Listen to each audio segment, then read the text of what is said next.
Assalamualaikum warahmatullahi wabarakatuh. Before we start, let me introduce myself. My name is Siraj Bintang Akbar with NPM 234111114 from Management 24CX. And today I will explain material about business feasibility study atau studi kelayakan bisnis. Dalam memulai sebuah bisnis, ide saja tidak cukup. Kita perlu mengetahui apakah ide tersebut layak dijalankan atau tidak.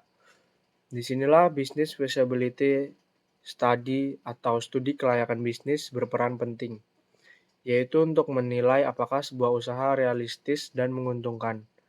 Idea and Market Analysis.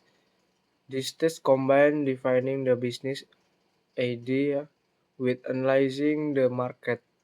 It explains what product or service will be offered, who the target customers are, and what problem is being solved. Yaitu yang pertama, analisis ide dan pasar. Tahap ini menggabungkan penentuan ide bisnis dengan analisis pasar. Produk apa saja yang ditawarkan, siapa saja konsumennya, dan masalah apa yang akan diselesaikan.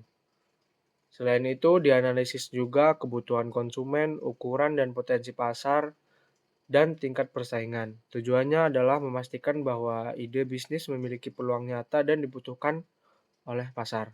Technical and operational feasibility. These texts focus on how the business will actually run.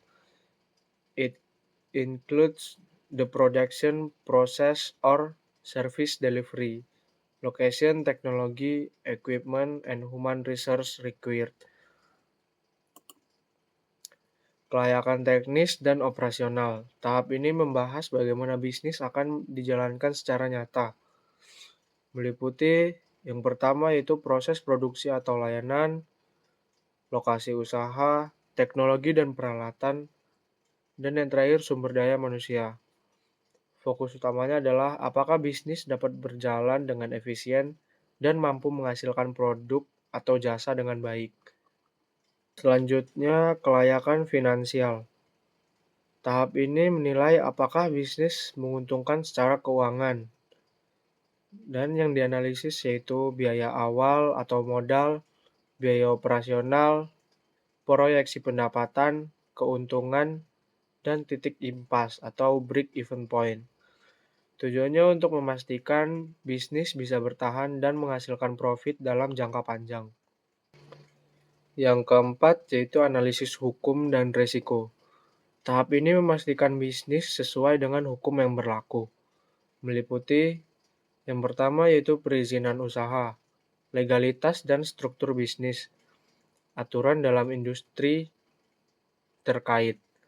Selain itu, dianalisis juga risiko seperti risiko pasar, risiko keuangan, dan risiko operasional, serta strategi untuk mengurangi risiko tersebut. Final evaluation and decision. In the final stage, all aspects are reviewed together.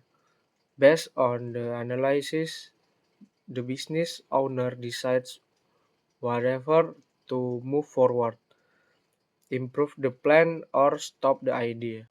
Selanjutnya yaitu evaluasi akhir dan keputusan.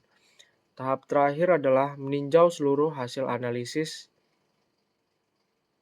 Dari situ, yang terakhir, yang kelima yaitu evaluasi akhir dan keputusan.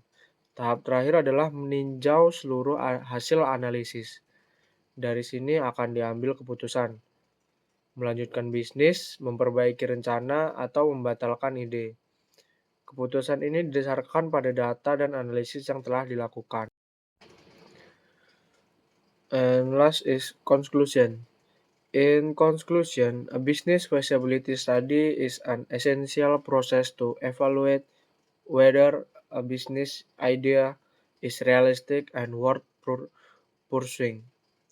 By analyzing key aspects such as the idea and market, technical operation, financial viability, legal requirement, and potential risk, a business can reduce uncertainty and make better decision. Jadi kesimpulannya, studi kelayakan bisnis penting untuk menilai apakah sesuatu ide bisnis layak dijalankan. Dengan menganalisis aspek ide dan pasar, operasional, keuangan, hukum, serta risiko, bisnis dapat mengurangi ketidakpastian dan mengambil keputusan yang lebih tepat. Thank you for watching my video. Wassalamualaikum warahmatullahi wabarakatuh.